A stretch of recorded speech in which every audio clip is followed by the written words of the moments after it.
Hello everyone, welcome to the seventh lecture on oscillation.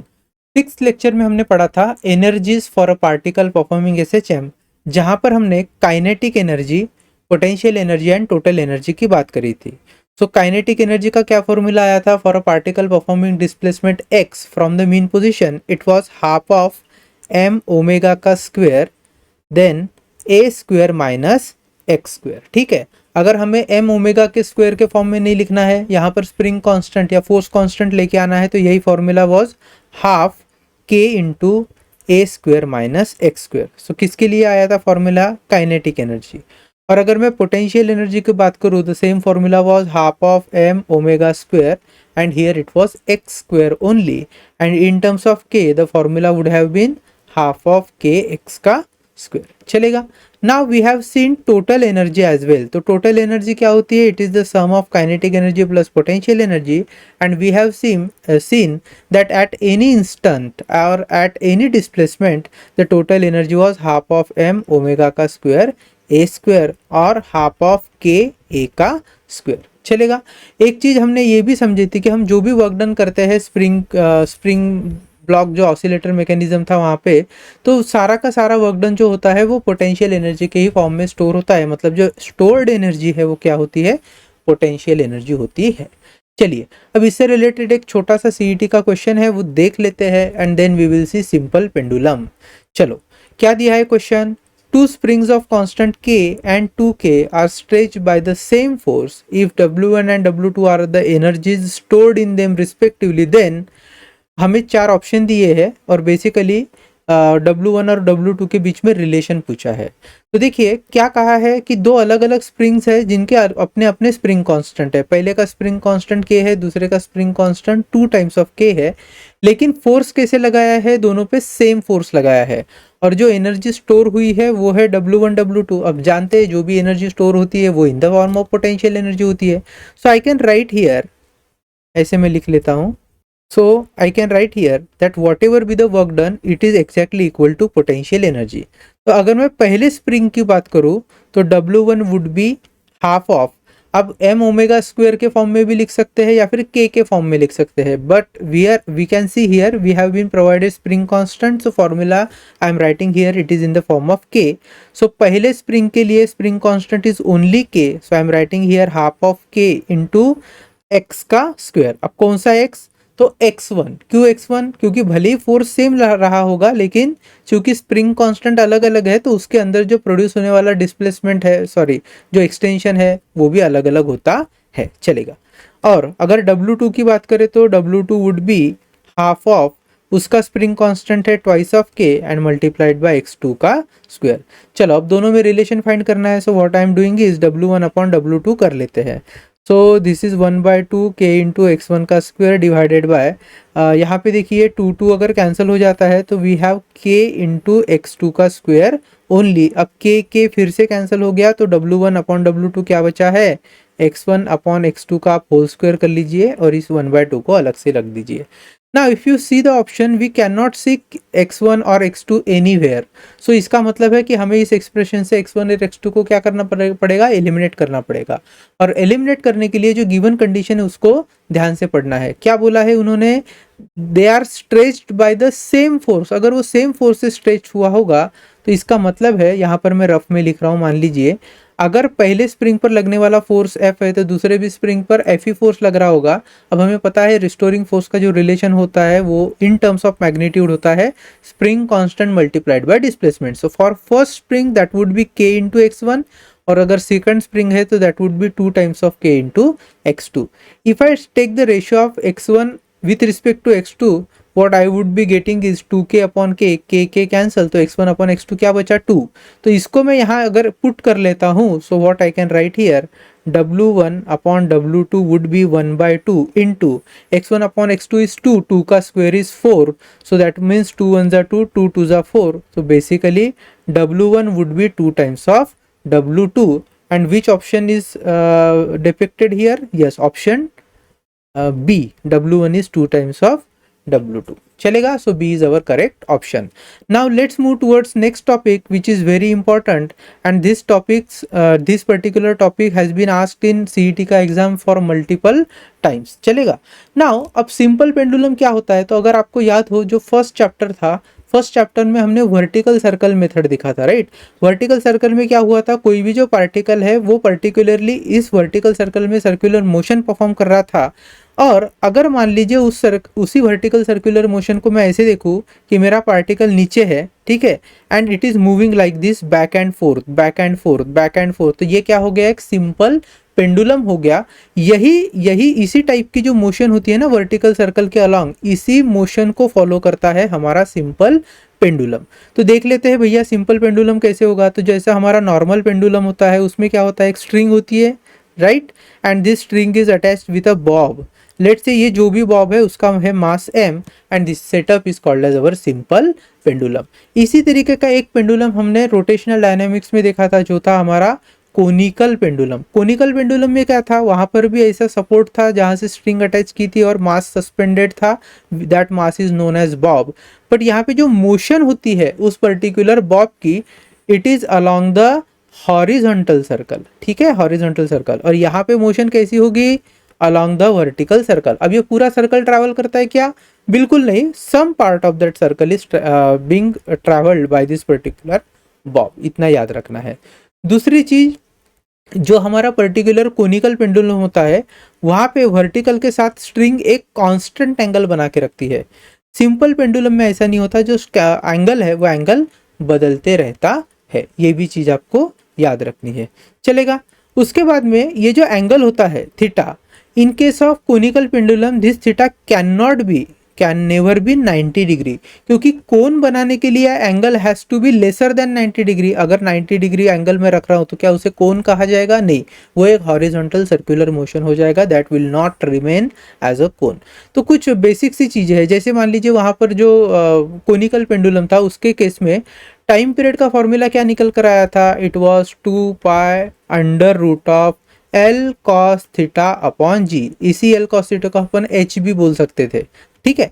यहाँ simple pendulum में जो time period का formula है वो थोड़ा सा अलग आएगा. इसे हम एक्चुअली प्रूव करने भी वाले हैं, फाइंड करने वाले हैं एक्सप्रेशन फॉर टाइम पीरियड. अभी मैं फिलहाल बता देता हूँ, that would be T is equal to 2 pi under root of L cos theta की जगह बस L लेना है, right, divided by g. That would be the formula for time period in case of simple pendulum. अभी आज के task जो है हमारा इस पर्टिकुलर चैप्टर टॉपिक के लिए, उसमें क्या है, तो हमें सबसे पहले प्रूव करना है कि सिंपल पेंडुलम की जो मोशन होती है वो एक सिंपल हार्मोनिक मोशन है, ठीक है. दूसरा हमें क्या देखना है, इसका time period, and thirdly we will be seeing the frequency. ये तीनों के लिए एक्सप्रेशन बनाने हैं फॉर दिस सिंपल पेंडुलम. अब कैसे बनेगा एक्सप्रेशन, तो यहाँ पर मैं सबसे पहले एक बेसिक सी 2 लाइन में थ्योरी लिख रहा हूँ. कंसिडर a simple pendulum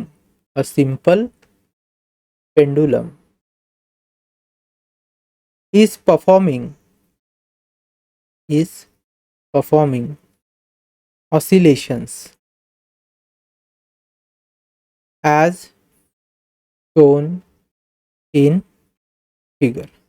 अब देखिए ये जो पर्टिकुलर पेंडुलम है जब ऑसिलेशन परफॉर्म करेगा, so the path will be arc of a circle. यहाँ पर हम मान लेते हैं कि this pendulum is actually performing oscillation. सो ऐसे केस में कैसे दिखेगा इसका स्ट्रक्चर, तो पहले जो इनिशियल पोजीशन है वो मैंने आपको वहाँ पे ड्रॉ करके दिखाई है, ये वाली इनिशियल पोजीशन है. Now the oscillation is taking place, so I can change the position like this, ठीक है. Now this is my M.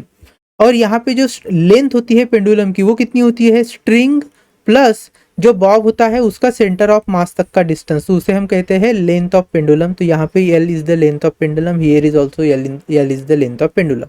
अगर मैं टेंशन इन द स्ट्रिंग की बात करूँ तो यहाँ पे मान लेते हैं T dash. So T dash is the tension in the string, and let's say जो एंगल बनाया है at one particular displacement, this is given by theta.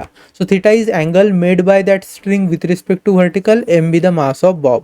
Now अगर हमें पता है कि किसी भी पर्टिकुलर चीज का जो मास होता है उसको अगर एक्सेलरेशन ड्यू टू ग्रेविटी से मल्टीप्लाई करे, दैट विल बिकम वेट. सो इस पर्टिकुलर बॉब का जो वेट होगा which is going downward, it will be mg. ठीक है। Now this mg can be resolved.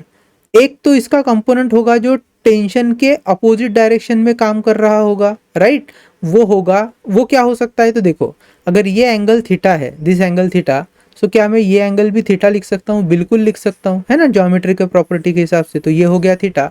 So this particular part would be mg cos of theta. और अगर मुझे mg sine theta लेना है तो कैसे लेना पड़ेगा, तो mg cos थीटा वाले कंपोनेंट को एग्जैक्टली परपेंडिकुलर वाला कंपोनेंट होगा, this is mg sine theta. चलेगा। अब ध्यान से समझो, जब हमारा लीनियर एसएचएम चल रहा था उस समय हमने क्या देखा था, when this particular particle performs displacement there is a restoring force acts in direction opposite to that of displacement। यहाँ इस केस में when bob is performing oscillation, मान लीजिए this bob is moved somewhere here at angle theta, why it is coming back, अगर oscillation करना है तो इसे वापस आना पड़ेगा, वापस आके फिर दूर जाना पड़ेगा, दूर जाके फिर वापस आना पड़ेगा। सवाल यह है कि डिस्प्लेस होने के बाद वो वापस क्यों आ रहा है, वो इसलिए आ रहा है क्योंकि वेट का जो कंपोनेंट है mg sin theta, this particular component acts as a restoring force here and that's why bob comes back to the original position. और वो डायरेक्टली ओरिजिनल पोजीशन पे नहीं आता है, अगर इस ओरिजिनल पोजीशन को मैं मीन पोजीशन या इक्विलिब्रियम पोजीशन कहता हूँ, तो because of inertia again it will move further and then it will come back and this is how oscillation will happen. If suppose जब ऑसिलेशन हो रहा है मीन पोजीशन से बॉब यहाँ पर आया है, तो एंगुलरली तो आप देखोगे तो कितना एंगल डिस्प्लेस किया है स्ट्रिंग ने, थीटा, लेकिन ये आर्क देखोगे, सो ये आर्क का जो लेंथ है उसे मैं यहाँ पर x मार्क कर रहा हूँ। अब ध्यान से समझना, जो आर्क है वो कितनी है, x है। चलेगा। सो ये सारा सेटअप है, इसी को अब हम आगे लिख रहे हैं। So what we have written, consider a simple pendulum which is performing oscillation as shown in figure. अब मैं कह रहा हूँ let m is equal to mass of pendulum, mass of pendulum. चलेगा। नाउ अगर m मास है तो mg क्या हो जाएगा, mg would be weight of pendulum. ठीक है। चलो, what is T dash, let T dash be the tension in string, tension in string. L हम ले लेते हैं length of pendulum, length of pendulum. चलेगा। अब देखिए थीटा, थीटा क्या होगा, theta is the angle made by string with respect to vertical, theta is angle made by string with respect to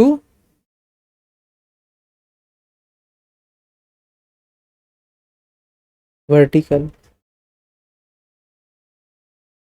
ठीक है, इतनी सारी चीजें जो है वो हमारे लिए इंपॉर्टेंट है। अब आगे चलते हैं। नाउ हमने देखा है कि अगर हमारा बॉब कुछ थीटा एंगल डिस्प्लेस कर रहा है by string with respect to vertical, the weight mg is now resolve into mg cos theta and mg sin theta. तो इसको हम लिख लेते हैं। वेन, यहां से ध्यान देना, बहुत इंपॉर्टेंट बात है, ठीक है। So when string makes angle theta, right, then weight mg is resolve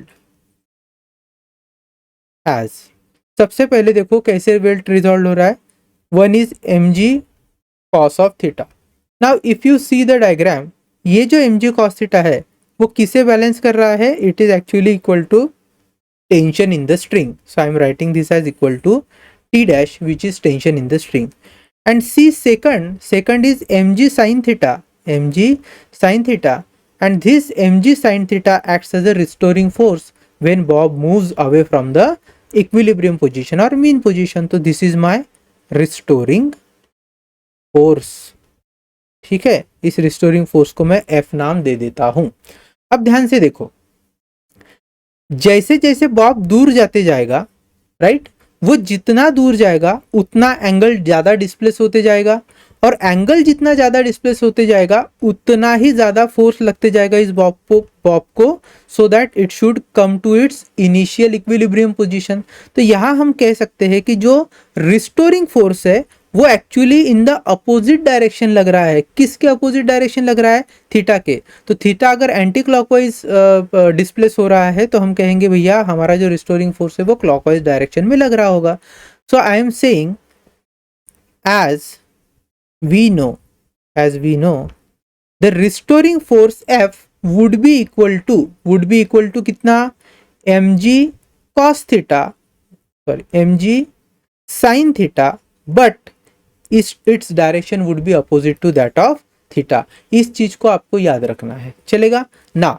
अब ध्यान से समझो, if theta is very small, अब स्मॉल मतलब कितना? तो जनरली 10 डिग्री या उससे जो कम थीटा होते हैं उसे हम कहते हैं small angle, right. If theta is very small then क्या होता है भैया? साइन थीटा की जो वैल्यू होती है it is approximately equal to theta, ठीक है। एंड ये कैसे? तो अगर आप साइन 10 की वैल्यू निकालिए, राइट, और 10 डिग्री को रेडियन में कन्वर्ट कीजिए, so in both the cases sine theta will be approximately equal to your theta, ठीक है। देन ये जो ऊपर का इक्वेशन है वो क्या हो जाएगा? Then F would be equal to minus of M G into theta, ठीक है। इस रिलेशन को आपको याद रखना है, बहुत काम का रिलेशन है। चाहे तो इसको मैं इक्वेशन नंबर 1 लिख कर दे रहा हूं। अब चलो आगे बढ़ते हैं। नाउ अब नेक्स्ट क्या है? Now you carefully look at this geometry. ये जो फिगर है ना, इस फिगर को आप केयरफुली लुक करो तो यहाँ पर आपको दिखेगा theta. This is arc of a circle, so basically ये है हमारा सेक्टर, ठीक है। तो यहाँ पर मैं सेक्टर को रफ में ड्रॉ कर रहा हूँ। This is vertical axis, this is string, ठीक है, और ये है हमारा arc which is my x and this is our theta. तो यहाँ पर हमें पता है आर्क लेंथ क्या होती है? Arc length it is actually equal to angle in radian multiplied by radius होती है। angle in radian multiplies by radius। now if you see यहाँ पे जो radius है वो क्या है? radius is nothing but length of pendulum, so I can write here that arc length if it is x, so x would be equal to theta into l। तो क्या यहाँ पर मैं theta is equal to X upon L नहीं लिख सकता हूँ? बिल्कुल लिख सकता हूँ। So we have to put this in equation 1, जैसे हमने यहाँ पर बोला था ना इक्वेशन 1, यहाँ पे पुट करना है। So if I put it here what do I get? F would be equal to minus of M G into X upon L, ठीक है। अब देखो मैं इसको थोड़ा अरेंज कर रहा हूँ। I am writing F is equal to minus of M G upon L and multiplied by X. चलो अब ध्यान से देखो, m is a mass of pendulum which will remain constant when that particular mass is oscillating. Secondly, g which is acceleration due to gravity, it is always remain constant for that particular planet at that particular position. And l is length of pendulum which will also remains the same. And that's why we can say mg upon l is a constant term. And अगर वो constant है तो क्या हो जाएगा? If यहाँ पर मैं लिख रहा हूँ, देखिए m G and L are constant, अगर वो constant है so I am writing F is directly proportional to minus of x, ठीक है। constant होने के कारण हम उसको proportionality के साइन में कन्वर्ट करवा सकते हैं। and this shows that simple pendulum का motion is an SHM। simple pendulum का जो motion है वो SHM। now अब हम क्या करेंगे? Time period of simple pendulum and frequency के लिए फॉर्मूला देखते हैं। सो टाइम पीरियड, अब टाइम पीरियड को हम लिखेंगे कैपिटल टी से। टेंशन को किससे रिप्रेजेंट किया था? टी डैश से, ताकि मिक्सअप ना हो जाए। तो वी हैव, हम जानते भैया time period is nothing but 2 pi by omega, ठीक है। बट हमें ये भी पता है कि जो एक्सेलरेशन होता है in terms of magnitude it is omega square into X. तो क्या मैं यहाँ से ओमेगा को a by X in the under root लिख सकता हूँ? बिल्कुल लिख सकता हूँ। That is acceleration per unit displacement. अगर आप इसे ऊपर वाले इस टाइम पीरियड के फॉर्मूले में रख दोगे तो आपको क्या मिलेगा? t would be equal to 2 pi upon under root of acceleration per unit displacement. लेकिन जो सिंपल पेंडुलम से रिलेटेड न्यूमेरिकल्स हमें सॉल्व करने हैं, ठीक है, सीईटी के जो क्वेश्चन सॉल्व करने हैं उसके लिए ये फॉर्मूला यूज नहीं करना है, हमें एक दूसरा फॉर्मूला लाना है। अब वो कैसे लाते हैं? तो देखिए इस पर्टिकुलर फॉर्मूले को मैं इक्वेशन नंबर 1 बना के छोड़ दे रहा हूँ, ठीक है, जस्ट फॉर द रेफरेंस। अब देखो हमें पता है कि जो रिस्टोरिंग फोर्स है it is equal to M G theta in terms of magnitude, चाहो तो इसको मॉड में रखो। So restoring force is equal to M G theta, और theta is basically what, X upon L. ये जो फॉर्मूला है ना, arc length is equal to angle into radius, इस हिसाब से theta is nothing but X upon L. तो उसे मैं यहाँ पर अगर रखता हूँ then F would be is equal to M G into X upon L. चलेगा इतना। अब देखिए ध्यान से समझिए, फोर्स क्या होता है, force is nothing but mass into acceleration. तो इसी अगर रिलेशन को मैं यूज करता हूं तो देखिए मैं एफ को क्या लिख रहा हूं, मास इनटू एक्सेलरेशन। चलेगा, is equal to M G into X divided by M G के नीचे ले रहा हूं एल। अब ध्यान से देखिए एम एम तो कैंसिल हो गया, and if you see carefully I can write, what I can write is A by X, a by x would be equal to g by l, and we have to put this in equation 1। तो अगर मैं इसको equation 1 में रख दूंगा तो क्या मिलेगा मुझे, t is equal to 2 pi upon under root of g by L, and that would be equal to t is equal to 2 pi under root of l by g। This is very very important formula, हमारे बहुत सारे numerical यहाँ से निकल कर आएंगे और इसी से सॉल्व भी होंगे। सेकंडली अगर आपसे कोई पूछते हैं फ्रीक्वेंसी, क्या होता है भैया फ्रीक्वेंसी, अब हम जानते हैं frequency is nothing but N is 1 by T होता है। तो इस हिसाब से एन का फॉर्मूला होगा 1 upon 2 pi under root of G by L. चलेगा, सो ये अगेन हमारे लिए बहुत इंपॉर्टेंट फॉर्मूला रहने वाला है। चलो अब ध्यान से समझते हैं कुछ इंपॉर्टेंट बातें। T is equal to 2 pi under root of L by G, and n is equal to 1 upon 2 pi under root G by L. इसको याद कैसे रखना है, बहुत बार कंफ्यूजन हो जाता है कि टाइम पीरियड के फॉर्मूले में ऊपर एल है या फ्रीक्वेंसी के फॉर्मूले में है। तो मैंने जैसा इसको मैंने याद रखा था नागपुर से, कैसे याद रखा था, नागपुर में एन भी है और जी भी है, राइट। सो और मैं नागपुर पर पैदल तो जा ही सकता हूँ अपने पैरों पे चल के। सो यहाँ पे देखिए नागपुर का एन और दो जो पैर होते हैं 2 पाई, मराठी में पाई का मतलब होता है पैर, 2 पाई मीन्स 2 पैर हो गए, और चूंकि वो लोअर अपेंडेजेस है तो 1 अपॉन में आ जाएंगे। सो 1 अपॉन 2 पाई, और चूंकि मैं नागपुर में जा रहा हूँ इसलिए जी कहाँ होना चाहिए, न्यूमरेटर में होना चाहिए। तो इसके उल्टा फिर टाइम पीरियड में क्या हो जाएगा, 2 पाई तो सीधा सीधा ऊपर ही आएगा और जी ऊपर आ नहीं सकता क्योंकि वो एन के पास है, तो यहाँ पर एल ऊपर आएगा और G will be in the denominator. ठीक है, ऐसे आपको याद रखना है। चलो अब इस फॉर्मूले को ध्यान से देखो, यहाँ पर हम बोल सकते हैं ये यहाँ अगर टाइम पीरियड और 2 पाई कांस्टेंट रहा, time period and 2 pi constant रहा, तो ये हो जाएगा under root of G is equal to under root of L. ठीक है, ये भी रिलेशन आगे चलकर हमारे सीईटी के क्वेश्चंस में हम इसको यूज कर सकते हैं। याद आ रही है क्या बात, चलेगा। Now let's move and let's see, I think हमने फ्रीक्वेंसी भी देख लिया है और टाइम पीरियड भी देख लिया है। अब हम क्या करते हैं, कुछ अजम्पशंस देख लेते हैं। सो पहला अजम्पशन क्या है, when we have solved this time period का formula for simple pendulum, the amplitude of oscillation is very small, ऐसा हमें मान के चलना है। The amplitude of oscillation is very small मतलब क्या है, अगर ये सिंपल पेंडुलम है और जो आपका डिस्प्लेसमेंट होने वाला है यहाँ पर अलोंग दिस आर्क, ये क्या है, बहुत स्मॉल है as compare to the length of pendulum. अगर लेंथ 20 मीटर है तो उसका 1/20 पार्ट दैट इज 1 मीटर ज़्यादा से ज़्यादा क्या होना चाहिए, एम्पलीट्यूड होना चाहिए। तभी हमारा जो टाइम पीरियड और फ्रीक्वेंसी का फॉर्मूला है वो काम करता है और हमारे एक्चुअल अच्छे रिजल्ट्स निकल कर आते हैं, एक्यूरेट रिजल्ट निकल कर आते हैं। जैसे कि जनरली आप देखो अगर theta is equal to 10 degree या लेस देन 10 डिग्री है तो हमारा ये जो टाइम पीरियड का फॉर्मूला है दिस होल्ड्स गुड। ठीक है, लेकिन जैसे जैसे क्या होते जाएगा, थीटा अगर बढ़ते गया तो एम्पलीट्यूड बढ़ते जाएगा, एंड देन टाइम पीरियड जो एक्सपेरिमेंटल दिखाई देगा और एनालिटिकल हम कैलकुलेट करेंगे, there will be an error in it. तो उन्होंने कहा है कि amplitude has to be very very small, at least 20 times smaller than its length first.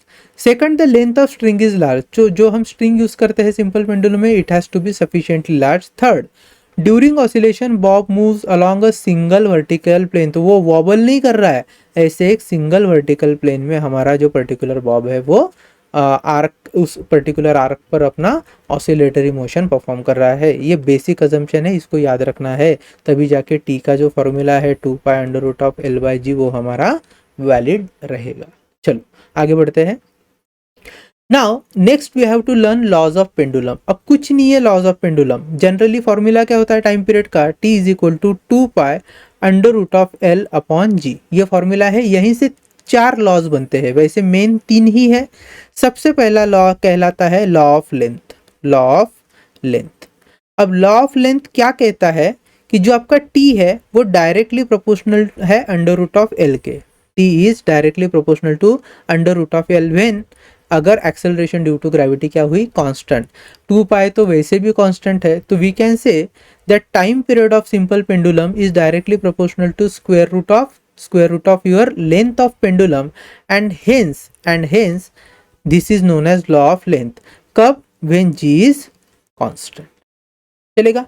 यहां से आप अगर एक चीज देखो तो ये t और l के बीच में अगर मैं ग्राफ प्लॉट करूं तो इसको आप कैसे प्लॉट कर सकते हो, देखो कि क्या मैं इसको ऐसे लिख सकता हूँ, t² is equal to some constant multiplied by l, right. तो ये एक पैराबोला का ग्राफ है क्योंकि स्क्वायर के टर्म्स में वैल्यू आ रही है, राइट। तो this is a parabola curve, ये आपको याद रखना है। सेकंड लॉ क्या है, लॉ ऑफ ग्रेविटी। अब लॉ ऑफ ग्रेविटी क्या कहता है भैया कि आपका जो टाइम पीरियड है वो इनवर्सली प्रोपोर्शनल है to the square root of gravity. चलेगा। कब, अगर लेंथ क्या रही, कांस्टेंट रही, और 2π तो वैसे भी कांस्टेंट है। Third is law of mass. Law of mass, देखिए जो हमारा फॉर्मूला निकल कर आया है t is equal to 2π√L/g, इसमें मास कहीं नहीं है, तो यहाँ हम कह सकते हैं कि this time period is independent, time period is independent of mass of pendulum. ठीक है। जैसे मान लीजिए कोई एक बच्चा है वो झूला झूल रहा है, अगर उसका टाइम पीरियड 4 सेकंड है, अचानक से कोई दूसरा बंदा भी उसके साथ आकर बैठ गया और अगर उस झूले पर मास बढ़ भी गया तो for that particular amplitude that time period of that swing will remains the same, क्योंकि वहां पर वो स्विंग भी एक तरीके से सिंपल पेंडुलम जैसे ही बिहेव करता है। चलेगा। सो ये है लॉ ऑफ मास जो कहता है कि time period is independent of mass of pendulum. And fourth law जो है उसे कहा जाता है लॉ ऑफ आइसोक्रोनिज्म। लॉ ऑफ आइसोक्रोनिज्म, इसका ये मतलब होता है कि जो टाइम पीरियड है it is independent of amplitude, independent of amplitude. इसका क्या मतलब है, तो देखो मान लो ये ऐसा हमारा पेंडुलम है। चलेगा। अब आपको लगता होगा कि इसको अगर थोड़ा दूर में लेके जा रहा हूं और छोड़ रहा हूं, उस समय इसका टाइम पीरियड एक सर्टन वैल्यू होगी, लेकिन अगर इतने दूर ना लेते हुए मैं उसको पास ही जाके थोड़ा सा कम डिस्टेंस पर लेकर गया और छोड़ दिया, तो उसने कम समय में अपना ऑसिलेशन कंप्लीट कर लेना चाहिए। मतलब ज़्यादा डिस्प्लेसमेंट ज़्यादा टाइम पीरियड, कम डिस्प्लेसमेंट कम टाइम पीरियड, ऐसा हमें लगता है, बट एक्चुअली ऐसा नहीं होता है। फॉर वन अप टू एक सर्टन वैल्यू होती है एम्पलीट्यूड की, for example up to 10 degree मान लीजिए, आप चाहे 5 डिग्री से उसका डिस्प्लेसमेंट करो, 60 डिग्री से करो या 10 डिग्री से करो, एक बार अगर वो अपना ऑसिलेशन परफॉर्म करने लग गया तो independent of its amplitude the time period of oscillation will remains the same. चलेगा। वो आपको याद रखना है और यही होता है लॉ ऑफ आइसोक्रोनिज्म। ठीक है। ये सारे थे लॉज ऑफ पेंडुलम। ना और एक इंपॉर्टेंट रिलेशन है, वो आपको न्यूमेरिकल सॉल्व करते समय याद रहेगा। कैसा रिलेशन, मान लीजिए 2 पेंडुलम दिए हैं, राइट, 2 पेंडुलम्स, अगर उनके टाइम पीरियड का ratio T1 to T2, just for example मैं बोल रहा हूं 3:4 है, कितना है वो 3:4, तो जो उनकी फ्रीक्वेंसी का रेशो होगा N1 टू N2 वो कितना होगा 4:3। मतलब पहले वाला जब 4 ऑसिलेशन करेगा उस समय दूसरे वाला कितने ऑसिलेशन कर चुका हो, उतने समय में 3 ऑसिलेशन कर चुका होगा, अगर उनके टाइम पीरियड का ये रेशो है। तो याद रखना ये जो पर्टिकुलर रिलेशन है ये काफ़ी हमारे यूज़ में आने वाला है while solving numericals of CET. चलिए आगे बढ़ते हैं। Then there is a small topic known as seconds pendulum. अब ये सेकंड्स पेंडुलम क्या होता है, तो कोई भी सिंपल पेंडुलम जिसका टाइम पीरियड 2 सेकंड है ऐसे सारे पेंडुलम को हम कहते हैं seconds pendulum. So I can right a simple pendulum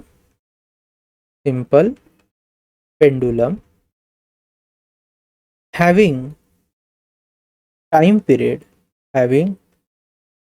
period of 2 second 2 seconds, इन्हें कहा जाता है सेकंड्स पेंडुलम. अगर मान लीजिए मुझे धरती पर मतलब अर्थ पर सेकंड्स पेंडुलम की लेंथ पता करनी है तो कैसे पता कर सकते हैं? सो जस्ट टू, मैं यहाँ पर एग्जांपल के तौर पर लिख रहा हूँ, to find length on Earth, ठीक है, ऑफ सेकंड्स, इसको ऐसे लिखते हैं सेकंड्स पेंडुलम. देखो कैसे फाइंड करना है, ठीक है. तो एक रिलेशन याद रखना, we have t is equal to 2 pi under root of l by g as the formula of time period. Now second pendulum का टाइम पीरियड रहेगा 2 सेकंड, तो that would be 2 is equal to 2 pi under root of l upon g. g क्या होता है? Acceleration due to gravity which is approximately equal to pi का square. तो 2 वैसे ही cancel हो जाएगा, क्या बचा है 1 pi under root of l upon ये जो पाई स्क्वायर है बाहर आ गया तो पाई हो जाएगा, पाई कैंसिल. तो क्या बचा है हमारे पास 1 is equal to under root of l. ठीक है, अगर मैं दोनों साइड पे स्क्वेयरिंग कर लूँ तो भी क्या हो जाएगा 1 would be equal to l. तो जो लेंथ होती है सिंपल पेंडुलम की, अगर वो एक सेकंड्स पेंडुलम है तो आपको देखने को मिलेगा इट इज ऑफ 1 मीटर और you can write this as 100 centimetre. चलेगा. So this is the relation for length of seconds pendulum when acceleration due to gravity is because of earth. रहेगा याद. अगर दूसरे प्लैनेट पर आपको सेकंड्स पेंडुलम की length check करनी है तो इस रेशो से आप उसको कर सकते हो. This ratio is very helpful. चलेगा, जब न्यूमेरिकल आएंगे तो हम उस तरीके से कर भी लेंगे. Now let's solve few solved examples here. पहला सॉल्व्ड एग्जांपल क्या दिया है 5.10. The period of oscillation of a simple pendulum increases by 10 degree when its length is increases by 21 centimeter. Find its initial length and initial period. तो चलो given data को फटाफट लिख लेते हैं. फर्स्ट क्या दिया है? The period of oscillation of simple pendulum increases by 10%. मान लो इनिशियल टाइम पीरियड अगर t1 है तो उसको t1 को मैं t लिख रहा हूँ. देन t2 बोल रहा है कि it is increases by 10%, that would B 1.1 times of t. इतना वो हो जाएगा t2. अगर इनिशियल लेंथ L1 को मैं L लिख रहा हूं तो L2 क्या बोल रहे हैं? L2 is increase by 21 centimetre. तो L1 जो भी होगी उसमें हम क्या करेंगे 21 सेंटीमीटर को ऐड कर लेंगे. चलेगा, ये है हमारा गिवन डेटा. और पूछा क्या है? Find its initial length and initial period, मतलब टाइम पीरियड और इनिशियल लेंथ पूछी है. तो देखो क्या कर लेते हैं. सबसे पहले t1 का अगर मैं फॉर्मूला लिखूं in terms of length, acceleration due to gravity वगैरह तो सब सेम है, तो t1 I can write directly proportional to under root of L1 और t2 is directly proportional to under root of L2. चलेगा. अब अगर मैं इनका रेशो लेता हूं तो क्या हो जाएगा भैया? Ratio t1 upon t2 is equal to under root of L1 upon L2. अब t1 की वैल्यू तो t है और t2 की value is 1.1 times of t. ठीक है, is equal to under root of. अब L1 तो मुझे पता नहीं है लेकिन L2 पता है, वो कितना है L1 प्लस 21. चलेगा. Now tt cancel. अब मैं इसको क्या करता हूँ इनवर्स करके लिखता हूँ. So 1.1 would be under root of L1 plus 21 divided by L1. फिलहाल मैं सेंटीमीटर में ही रख रहा हूँ तो रेशो भी हमारा सेंटीमीटर में ही है. ठीक है, और रेशो सेंटीमीटर में है मतलब दोनों ही वैल्यूज अगर सेंटीमीटर में है तो ratio would remains the same. चलो अब स्क्वेयरिंग कर लेते हैं. 11 का स्क्वायर होता है 121, सो दैट वुड बी 1.1 का स्क्वायर हो जाएगा 1.21. It is equal to L1 plus 21 divided by L1. So I can write 1.21 is equal to 1 plus 21 upon L1. So I can write this as 1.21 minus 1 is equal to 21 upon L1. ठीक है, सो ये हो गया 0.21 into L1. 0.21 into L1 would be 21. तो हम जानते हैं भैया that would B 100 times. So 0.21 into 100 would be 21. So L1 आ गया 100 सेंटीमीटर, जिसको हम लिख सकते हैं L1 इज 1 मीटर। ठीक है, अब हमें क्या पता करना है? Secondly we have to find initial period, तो T1 पता करना है। चलो पता करते हैं। सो T1 is equal to 2 pi under root of L1 upon G. अब जी की वैल्यू कितनी होती है? पाई स्क्वायर होती है। तो यहाँ पर मैं लिखता हूँ T1 is equal to 2 pi under root of L1 is 1 metre upon pi का स्क्वायर। तो पाई स्क्वायर अगर बाहर आ गया तो that would be pi. So T1 is equal to 2 pi upon pi, pi pi cancel. So T1 is nothing but 2 second. अब देखो ये सेकंड पेंडुलम जैसी हो गया। यहाँ पर लेंथ निकल कर आई थी 100 centimetre. Acceleration due to gravity हम अर्थ का काउंट कर रहे हैं, तो ऑब्वियसली उसका टाइम पीरियड भी कितना आना था? 2 सेकंड ही आना था। This is our problem. Next problem क्या दिया है? In summer season a pendulum clock is regulated as seconds pendulum and it keeps correct time. तो जब समर होगा, first thing summer, so summer में जो टाइम पीरियड है उस पर्टिकुलर सेकंड्स पेंडुलम का वो करेक्ट है बोल रहे हैं, which is how much? 2 second. आगे क्या बोल रहे हैं? During winter the length of pendulum decreases bye 1%। The length of pendulum is decreases bye 1%। How much will the clock gain और लूज इन 1 डे? तो मान लीजिए समर में टाइम है T1 विच इज 2 सेकंड और उसकी जो लेंथ है वो है L1। चलेगा। नाउ अब आते हैं विंटर पे। तो विंटर में क्या हुआ है?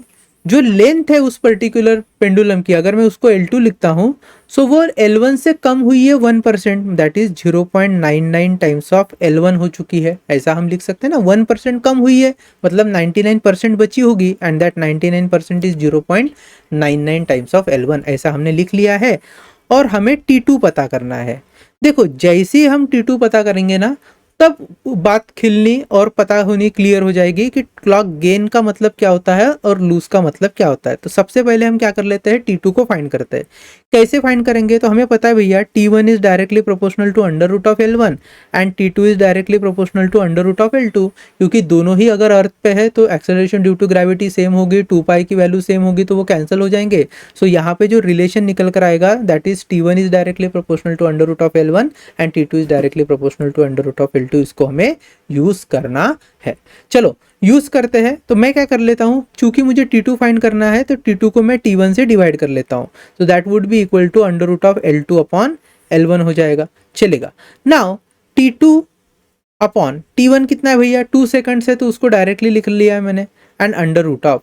अब L2 क्या है? L2 is 0.99 times of L1 है, divided by L1। L1 cancel हो गया।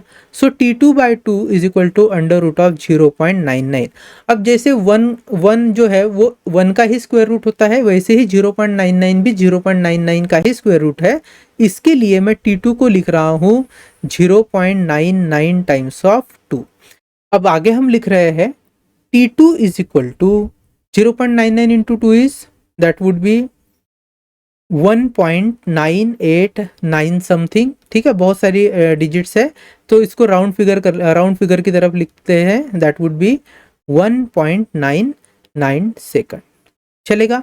सो T2 जो है वो कितना समय ले रहा है? 1.99 सेकंड ले रहा है अपने एक ऑसिलेशन को कंप्लीट करने के लिए।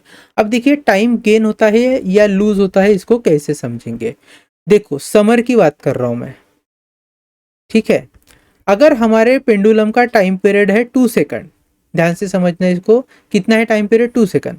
तो एक दिन में, एक डे में कितने सेकंड्स होते हैं? तो हमें पता है 24 is hours, 60 is minute, multiplied by 60 that would be second. So this comes around 86,400 total seconds। ठीक है, इसको अगर मैं 2 से डिवाइड कर दूं तो आपको क्या मिलेगा? 43200 इतना काउंट मिलेगा, और ये होंगे नंबर ऑफ ऑसिलेशंस। अब समर में एक दिन में हमें मिले हैं 43,200 नंबर ऑफ ऑसिलेशन। ठीक है, यूजुअल डेटा। विंटर की बात करते हैं। विंटर देखिए, विंटर में उसी पेंडुलम का टाइम पीरियड हो चुका है 1.99 सेकंड। ठीक है, अब यहां पर हमें एक चीज समझ में आएगी, 2 सेकंड टाइम पीरियड के साथ अगर इतने ऑसिलेशन मिल रहे हैं, चूंकि ये 2 डिवीजन में था तो यहाँ पे 1.99 सेकंड में अगर एक ऑसिलेशन कंप्लीट होता है, और अगर मैं 1.99 से इस 86400 को डिवाइड करूँ तो ऑब्वियसली जो मिलने वाला नंबर है वो बड़ा होगा। कितना होगा वो, तो ध्यान से देखो, in one day we will have 86400 divided by 1.99, तो ये अप्रोक्सीमेटली आपको मैं यहाँ पर लिख कर दे रहा हूँ, दैट वुड बी 43417 ऑसिलेशन। कितने ऑसिलेशन हुए हैं, 43,417। तो कितने ऑसिलेशन एक्स्ट्रा मिले हैं, एक्स्ट्रा जो ऑसिलेशन है वो है 43417 minus 43200, this value equals to 217 oscillation.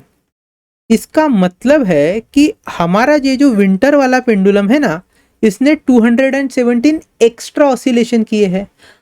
जो ऑब्जर्वर होगा, जो इस पेंडुलम को विंटर में ऑब्जर्व कर रहा होगा और समर में ऑब्जर्व कर रहा होगा, ध्यान से समझना बात को, जब वो समर में ऑब्जर्व करेगा तो वो कहेगा कि 43,200 ऑसिलेशन होने के बाद टोटल एक दिन बीत चुका है, मतलब उसको 24 आवर्स मिले हैं जिसमें 86,400 सेकंड मिले थे। अब वही बंदा जब विंटर में उस क्लॉक को ऑब्जर्व कर रहा होगा, उस पेंडुलम को ऑब्जर्व कर रहा होगा, तब उसे 217 ऑसिलेशंस ज्यादा मिले हैं। अब 217 ऑसिलेशन में हर एक ऑसिलेशन को उसके हिसाब से, किसके हिसाब से, ऑब्जर्वर के हिसाब से 2 सेकंड हर एक ऑसिलेशन को मिलते हैं। तो यहाँ मतलब हो गया, उसने 2 से अगर मल्टीप्लाई किया तो टोटल कितने सेकंड उसको एक्स्ट्रा मिले होंगे। सो 217 इंटू 2 दैट इज 434 सेकंड, इतना टाइम उसे एक्स्ट्रा मिला है। तो ये क्या हुआ है भैया, 437 इज गेन हुआ है। तो कितने का गेन हुआ है, 434 सेकंड का हमें गेन हुआ है। What I am writing here is 434 second. और अगर मिनट में पता करना है तो कैसे पता करेंगे, तो 434 डिवाइडेड बाय, अगर आप 60 करते हो so you get nearly, 0 cut जाएगा तो ये हो जाएगा 43.4। 6 से अगर डिवाइड करें, 6 से 1 42, then we have 14.62 12, right. So we have again 220 is 20, 6 3 18, then again ऐसे 7.233 चलेगा। So I can write this much minute। तो 7.23 मिनट जो है वो एक्स्ट्रा मिलेंगे अगर हमें विंटर में उस पर्टिकुलर पेंडुलम के सहारे से टाइम मेजर करना है तो। ठीक है, आई होप कि ये जो चीज़ है आपको समझ में आ गई होगी। चाहो तो आप इसको फिर से एक बार ज़रूर रिवाइज करके देखो और धीरे धीरे सॉल्व करने की कोशिश करो, चलेगा। Now let's move to next question. अब हम एक्सरसाइज के क्वेश्चन सॉल्व कर रहे हैं। क्या दिया है, 13 नंबर का question, a simple pendulum performs SHM of period 4 second. तो भैया सिंपल पेंडुलम है, टाइम पीरियड दिया है 4 सेकंड का। How much time after crossing the mean position will the displacement of bob be 1/3 of its amplitude. तो ऐसे बोला है कि वो टाइम क्या होगा, what would be the time when displacement would be 1/3 of its amplitude। so x is 1/3, that is a by 3। तो देखो बहुत सिंपल है, t अगर पता है तो ओमेगा पता हो सकता है। what is omega, omega is 2 pi by t, so that is 2 pi divided by 4 which is nothing but pi by 2। ठीक है, ये किसकी वैल्यू है भैया, ओमेगा की वैल्यू है। t is a time instance हमें पता करना है और डिस्प्लेसमेंट देकर रखा है। थोड़ी देर पहले हमने देखा था,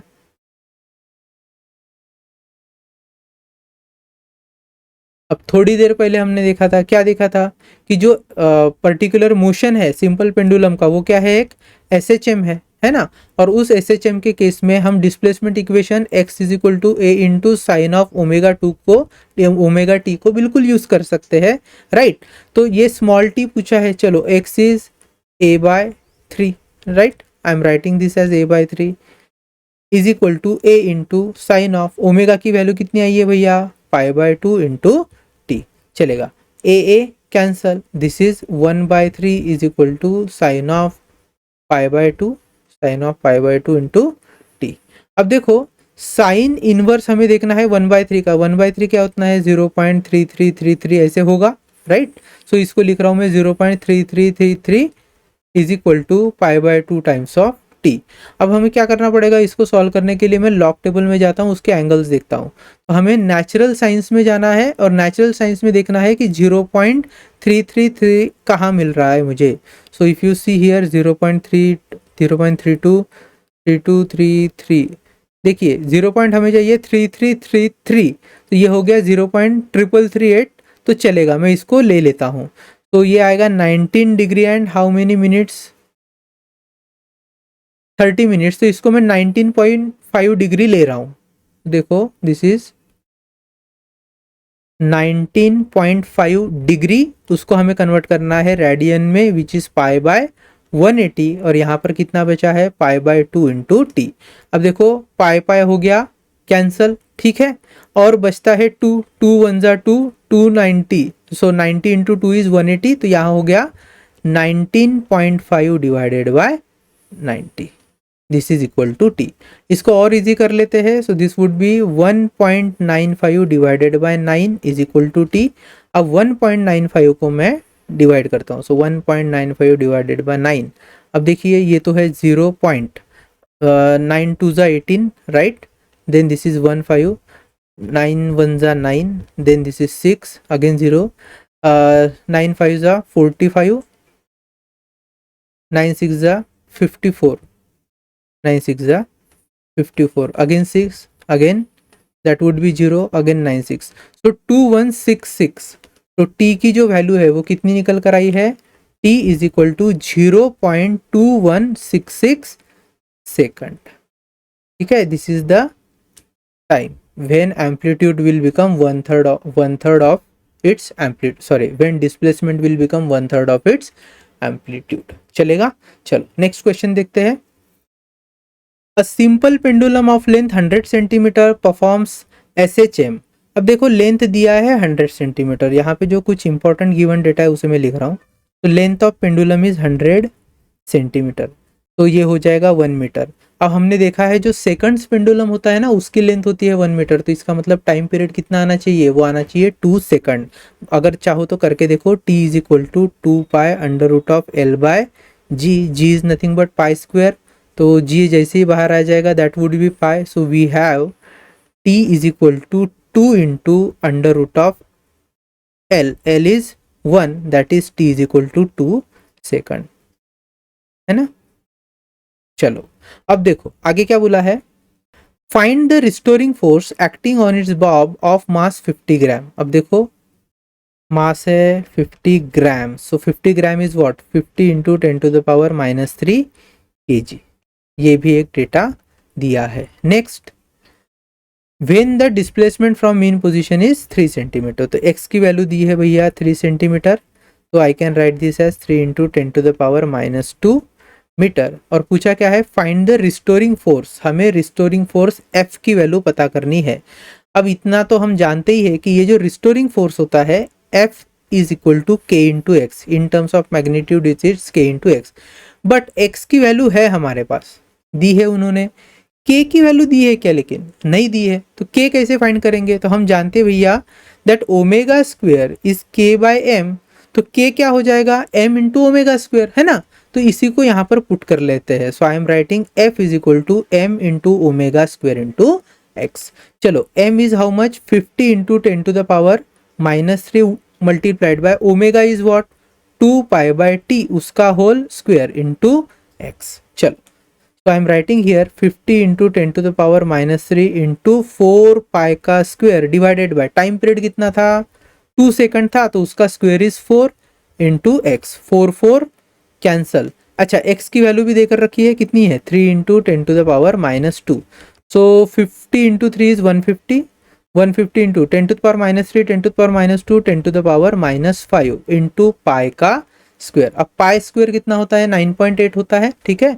सो यहाँ पर हम उसको लिख लेते हैं, 150 को मैं लिख रहा हूँ 15 into 10 to the power -4 into pi का स्क्वायर इज 9.86 वगैरह कुछ होता है नियरली। तो चलो एक काम करते हैं, 9.86 को मैं मल्टीप्लाई करके देख रहा हूँ, 9.86 दिस इज मल्टीप्लाइड बाय 15, सो करो इसको, 15 5 इंटू 6 इज 30, 0, this is 3.